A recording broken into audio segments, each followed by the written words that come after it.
Hey guys, good morning. Long time no see on live here on Smarter News. This is going to be our first live with the baby, but timing is everything. And just as we were about to start, he had a huge diaper blowout, which, isn't news to anyone who has children.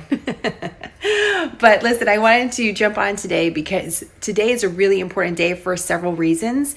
And there's a couple stories I really want you to pay attention to whenever you're watching this on Thursday, or even if you're watching it later. But some of these stories have really wide-ranging effects in multiple different industries that could really affect your life. So I just thought this morning I got up, I was like, we need to talk. And so some of you will remember we used to do this every morning, and I look forward to getting back on that pace when things smooth out a little bit for us here at home, when my newborn is a little bit older and we're going to be moving in the next 3 weeks. So when things settle down, I hope to return to this because I really miss it and I enjoy talking to you on a regular basis. So here's what's going on today. Here's the 3 stories I think you really need to pay attention to and why they really matter. So the first one is today is a really big day when it comes to the UAW, which is the United Automobile Workers Union.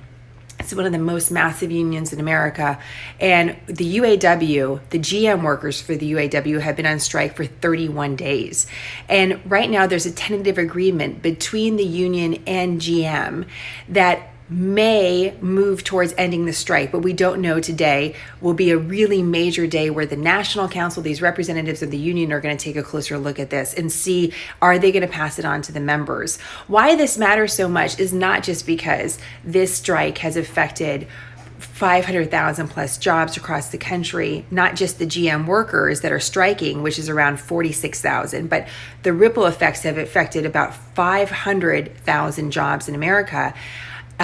It's also because if this deal goes through, remember it would be a multi-year deal. It might be the deal that the union also tries to negotiate with Ford and Chrysler Fiat, and that can affect about 150,000 workers in America total overall, including the GM workers. So because of the lost wages, because of this strike, around $900 million, because of the jobs that have been affected, because of the strike, which is again around 500,000 jobs, this is something that we really should watch because it may set a precedent for these other big auto companies.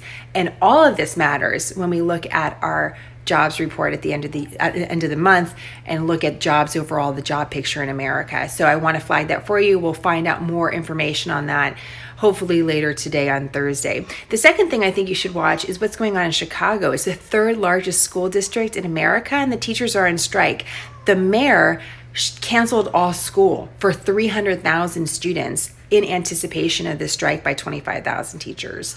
And again, why does this strike matter? Because we have seen strikes at various school districts over the last several years, Oakland, Los Angeles, for example. And some of these strikes have lasted pretty long and affected students and affected parents who suddenly have to stay home and care for their kids. I mean, you can't just leave them at home. Maybe you can't go to work. Again, that can affect the economy overall. So we're going to watch the negotiations here. It's the typical sticking points, not just about wages, but about class size, not just about class size, but instructional time versus preparation time for teachers. And so this is something to watch because the school district is so big and because, again, the union could potentially set a precedent for other school districts. So something to watch is just at the beginning of that story.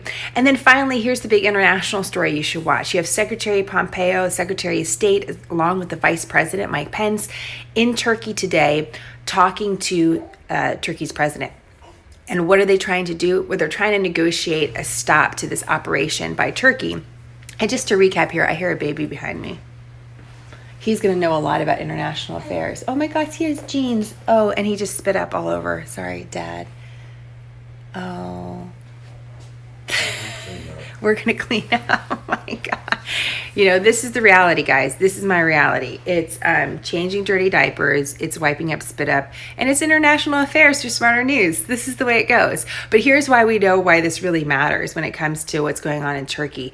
Remember, the president preceded the operation. So the president of the United States said, listen, I'm not going to get involved with what Turkey is doing in northern Syria. In fact, we're going to take our troops out of that area in northern Syria. And when he signaled that, a couple days later, Turkey began its operation into northern Syria. Hear that? So The question now becomes, because those troops have been pulled back, what leverage does the United States have now through negotiations? Is the economic sanctions enough for us to say, hey, you need to stop this operation into northern Syria, stop attacking the Kurds, who are our partners as well? If you read Smarter News, you remember this is a really tricky situation because the United States has an alliance with Turkey through NATO. And we also have an alliance through the Kurds because we've been working with the Kurds for so many years. So we should really watch these discussions, see what happens next, see what is the outcome. Will Turkey stop the operations into northern Syria? A lot of folks don't think that's going to be the case. But this is an important time for the United States to show whether or not it can have influence in the region without having troops in the exact area that's in question. So that's another reason to watch that. Okay, final story. This is just like a little bit of a kicker of something that's happening. You'll see this later on in the site. This story doesn't necessarily have the same ripple effects or significance, but it's something I've just had my eye on because I can't help it. I think it's just really interesting, and I hope you do too. In Washington, D.C. today, in America's capital city, there's going to be a public hearing about proposed legislation to decriminalize prostitution. Decriminalizing something is different than making it legal. So, sorry about that, guys. Many states have decriminalized marijuana use, for example. So basically removes punishment for that crime. DC has been considering this for several years. There's arguments on both sides as to why to do it. In the United States, the state of Nevada is the only state where in certain areas prostitution is legal. But Washington, D.C. isn't the only place that's considering a law like this. New York State, Maine, also considering laws like this, so much so that Democrat presidential candidates have had to weigh in on this law. So there's going to be kind of this open hearing about this, public hearing in Washington, D.C. I'm watching it to see, will the city council even put this up for a vote eventually? I've reached out to the councilman that's sponsoring it, but I haven't heard back yet. So it's just sort of something I'm watching. Could this be a trend that we're going to move towards this, decriminalizing prostitution in America in some of our biggest cities? Most influential cities. By the way, if Washington, D.C. did this and wanted to change the law, they'd have to go to Congress. So, I don't know if the likelihood is very high, but I think it's kind of an interesting side story. All right, I'm going to get back to the baby. It's great to see you guys, and I look forward to chatting a lot more like this. Let us know what stories you want us to pay close attention to through direct message or through email, info@smarternews.com.